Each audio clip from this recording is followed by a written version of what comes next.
Assalamualaikum, Pak Wa- Timbul. Waalaikumsalam Ibu Nina. Gimana Bapak kabarnya hari ini? Alhamdulillah Bu, baik, sehat. Alhamdulillah. Baik, Pak Timbul.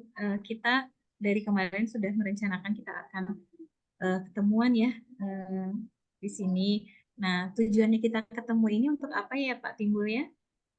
Ini Bu, saya tuh mau membahas masalah perencanaan saya untuk observasi kelas gitu loh Bu. Oh, baik. Berarti Bapak ingin membahas tentang perencanaan kita nanti kapan pelaksanaan observasi kelas ya, Pak ya. Iya Baik, Pak Bu. Timbul. Sebelum kita masuk ke observasi kelas ya, Pak Timbul ya. eh, Apa nih yang ingin Bapak dapatkan pada percakapan kita kali ini nih? Saya harapannya setelah mendapat percakapan ini, saya jadi tahu Hmm? cara observasi yang efektif dan efisien gitu loh Bu, yang memang bisa dilaksanakan dengan baik gitu Bu. Oh, siap, berarti Pak Timbul ingin mengetahui bagaimana cara observasi yang efektif dan efisien. Baik, Pak Timbul. Nah, karena ini adalah suatu perencanaan ya.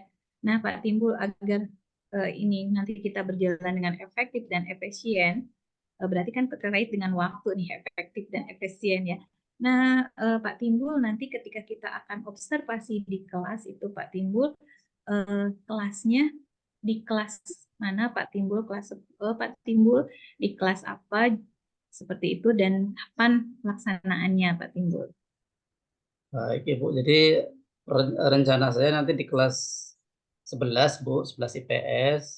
Waktunya nanti Hmm, sekitar bulan September, pertengahan September lah Bu, nanti rencana insya Allah mau melaksanakan observasi kelasnya Bu. ya, di kelas 11 IPS ya Pak Timbul Iya, ya. betul Bu. Nanti melaksanakannya di bulan September. Baik, Pak Timbul di kelas 11 IPS dan melaksanakannya eh, bulan September. Nah, saya ingin tanyakan nih ketika nanti kita observasi kelas di kelas tersebut, di kelas 11 IPS itu ya Pak Timbul ya, em, HD atau indikator dan tujuan pembelajaran nanti yang akan Pak Timbul tampilkan dalam observasi kelas itu apa ya Pak Timbul? Silahkan Pak Timbul, silahkan dari KD dari tujuan pembelajarannya Jadi dan materi. tujuan pembelajarannya bahwa anak-anak itu nanti menguasai apa ya Bu ya, pembelajaran tentang akuntansi Bu. Karena memang menurut saya di kelas tersebut agak terhambat atau agak kesulitan menghadapi pembelajaran tentang akuntansi, Bu. Itu masalah yang mungkin saya hadapi dan saya harap nanti setelah percakapan ini Bu bisa membantu saya untuk memaselahkan masalah tersebut. Baik Pak Timbul, tentang masalah pembelajaran akuntansi ya Pak Timbul ya. Ya.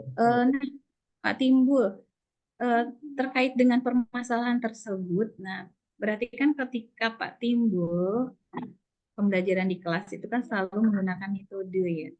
Apa metode yang akan Pak Timbul gunakan ketika kita observasi kelas nanti? Karena ini keterkaitannya dengan masalah tentang pembelajaran akuntansi. Nah, saya ingin tanya dulu nih metodenya apa nih tentang pembelajaran tersebut.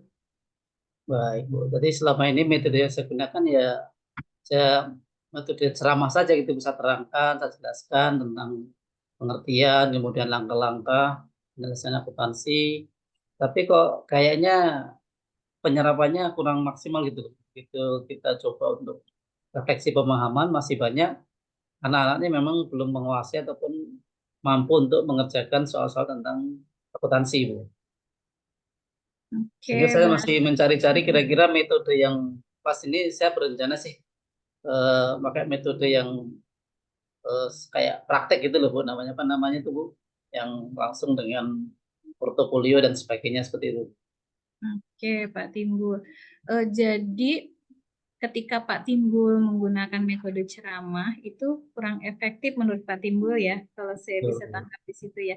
Nah, Pak Timbul, ketika memang Pak Timbul akan melakukan beberapa metode, ibaratnya di situ tuh Pak Timbul itu akan melakukan suatu metode yang di luar apa yang tidak biasa Pak Timbul lakukan lah ya, dari ceramah itu Pak Betul. Timbul akan bergeser ke metode lain. Nah, menurut Pak Timbul nih, metode apa yang paling efektif ya yang akan Pak Timbul terapkan di pembelajaran nanti yang sehingga menimbulkan siswa tersebut aktif dan kreatif, yang itu tadi ya, tidak ada masalah dengan pembelajaran akuntansi tadi. Kalau saya tangkap tadi Pak Timbul ingin menggunakan metode praktek. Nah, metode praktek apa nih Pak Timbul nih yang akan Pak Timbul gunakan?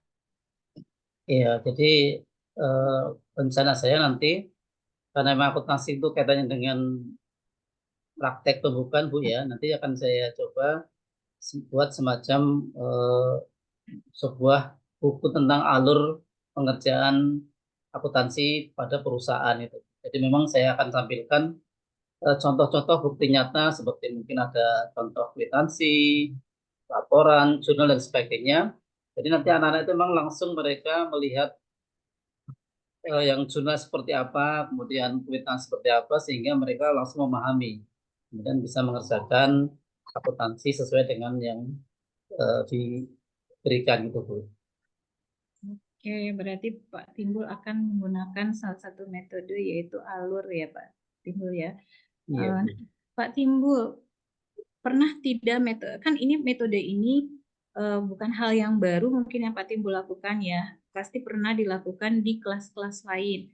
Nah, seberapa keberhasilannya ketika Pak Timbul itu seberapa keberhasilannya ketika Pak Timbul ini menggunakan metode ini di kelas lain? Dari rank 10 sampai 100 itu rank keberhasilannya dengan menggunakan metode praktek dengan alur akuntansi ini berapa Pak Timbul? Sekitar 80 lah Bu, saya bisa laksanakan. Kalau di rank itu saya lihat ya 80% anak-anak ini bisa menguasai dan bisa menyelesaikan soal-soal tentang akuntansi itu. Dibanding dengan metode yang konvensional ataupun metode ceramah yang selama ini saya laksanakan gitu. Ya, berarti kalau Pak Timbul menggunakan metode praktek dibandingkan dengan ceramah ini ternyata 80 sampai 90 ya, luar biasa banget Pak Timbul ya. Jadi Pak Timbul Betul. memang terus ingin berinovasi. Nah, iya Pak Timbul, eh, yang ingin saya tanyakan lagi Pak Timbul ya, ketika Pak Timbul mau melakukan metode ini agar pembelajaran itu tadi tidak ada masalah di dalam pembelajaran akuntansi ya Pak Timbul ya, anak juga semakin semangat dalam prakteknya. Nah, kan Pak Timbul memerlukan dukungan nih, ya kan? Dukungan, dan siapa yang akan Pak Timbul ajak kerjasama untuk mencapai tujuan tersebut? Dukungan dari siapa saja yang ingin Pak Timbul dapatkan? Oke, jadi yang pertama ini eh, guru MGMP dalam sekolah kami gitu Bu. Jadi ada beberapa kami itu guru mata pelajaran. Kami seringkali memang berbagi Bu, berbagi pengalaman, kemudian berbagi masalah yang memang kita hadapi. Kira-kira metode apa yang bisa kita laksanakan untuk pembelajaran akuntansi. Kemudian yang kedua juga kami minta dukungan dari kepala sekolah karena memang biasanya Bu dengan sistem metode praktek itu berimbas pada penambahan anggaran Bu karena kan untuk pembelian dan sebagainya ataupun memperbanyak bukti-bukti tersebut Bu. Terima kasih Bu.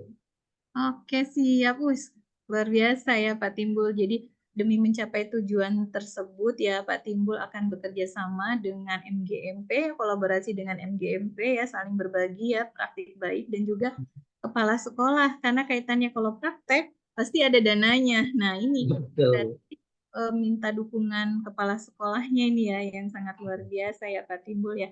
Nah, Pak Timbul ya, ketika memang kita sudah punya rencana dan juga punya eh, sudah didukung oleh kepala sekolah ya. Nah, berarti kita sepakati nih mulainya kapan nih Pak Timbul ini akan melakukan praktek-praktek pembelajaran yang kaitannya dengan materi akuntansi ini agar tidak membuat siswa itu bermasalah dan bosan dengan pelajaran ini, dimulai dari kapan nih Pak Timbul akan melaksanakannya? Mungkin seminggu setelah ini Bu nanti saya langsung bekerjasama dengan guru mata pelajaran tadi, kemudian koordinasi dengan kepala sekolah, sehingga sebelum semester nanti anak-anak itu sudah mampu atau bisa menguasai pembelajaran tentang akuntansi. Oke, siap. Terima kasih Pak Timbul atas semangatnya. Nah, Pak Timbul ya, kita sudah punya rencana juga ke depannya Pak Timbul sudah ada gambaran akan seperti apa. Nah, jadi bisa Pak Timbul simpulkan sesi coaching kita pada hari ini, Pak Timbul? Bagaimana perasaan Pak Timbul setelah coaching dengan saya tentang rencana-rencana yang akan Pak Timbul laksanakan ketika nanti kita observasi kelas? Ya, jadi kesimpulannya memang pada hasil coaching ini, Bu. Jadi saya kesimpulannya akan menerapkan pembelajaran dengan sistem metode praktek langsung dengan anak-anak yang memang selama ini ternyata memang hasil lebih baik. Dan perasaan saya setelah menghadapi coaching dengan Ibu ini rasanya terbuka lagi Bu wawasan saya dan semangat lagi untuk lebih berkarya lagi dalam pembelajaran. Terima kasih Ibu Nina atas supportnya ini. Masya Allah, terima kasih Pak Timbul. Semoga kita sama-sama ya Pak Timbul, kita sama-sama tetap semangat bergerak, tergerak dan menggerakkan, terutama demi peserta didik. Ya Pak Timbul ya, nanti kita sampai jumpa, kita sampai ketemu lagi. Nanti di sesi observasi kelas, setelah observasi kelas nanti kita akan ketemu lagi di eh, pasca observasi ya Pak Timbul ya. Kita akan melihat keberhasilan Pak Timbul berkelanjutannya seperti apa nanti ya Pak Timbul ya. Jadi Ya nanti Bu, kita akan ada siap di Bu. sesi refleksi. Nanti kita akan tentukan tadi kan kita bulan September kita observasi kelas dulu ya Pak Timbul. Nanti kita ketemu lagi setelah observasi kelas. Kita pasca observasi. Semangat Pak Timbul. Semoga apa yang sudah kita lakukan hari ini penuh berkah dan penuh manfaat Pak Timbul dan tetap semangat. Insya Terima Allah kasih demi Bu. kebaikan Ya, bersama, terutama demi peserta didik. Ya, ya. oke, saya akhiri. Wassalamualaikum warahmatullahi wabarakatuh, Pak Timbul. Waalaikumsalam warahmatullahi wabarakatuh.